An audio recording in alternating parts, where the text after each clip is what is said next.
Клещи снова в Якутске. С начала мая в городской травмпункт обратились 4 человека. 3 из них это приезжие, то есть привозят из ближайших городов. И один наш местный клещ, это привезен с Покровского тракта.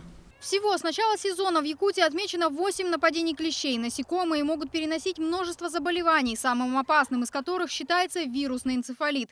При укусе клеща нельзя отрывать. Необходимо в течение суток обратиться к врачу, который проведет так называемую серопрофилактику. Введение иммуноглобулина является экстренной мерой профилактики и лечения клещевого энцефалита. Основной защитой по-прежнему остается вакцина. Поставить прививку можно как за 2 недели до начала сезона, так и сразу после укуса клеща. Вакцина от энцефалита не входит в российский календарь прививок, поэтому ее делают только на платной основе. Стоимость в центрах иммунопрофилактики колеблется от 1 до 1300 рублей. Но несмотря на это, желающих поставить прививку с каждым годом становится все больше, ведь число укусов клещей за последние 5 лет выросло вдвое. Наиболее часто случаи нападения клещей фиксируют в Нерюнгринском, Алданском, Алекминском районах, а также в городе Якутск. В сезоне приходится до 60 укусов. В последние годы ареал обитания насекомых меняется. Нападения стали фиксировать в Татинском, Сунтарском и Чуряпчинском районах.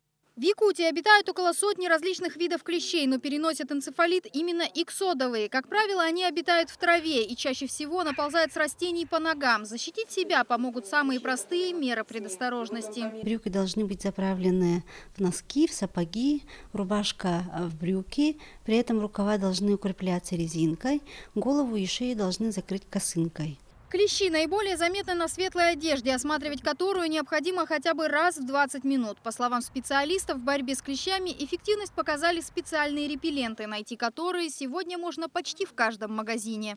Анна Лебединская, Ларион Федоров, Вести, Якутск.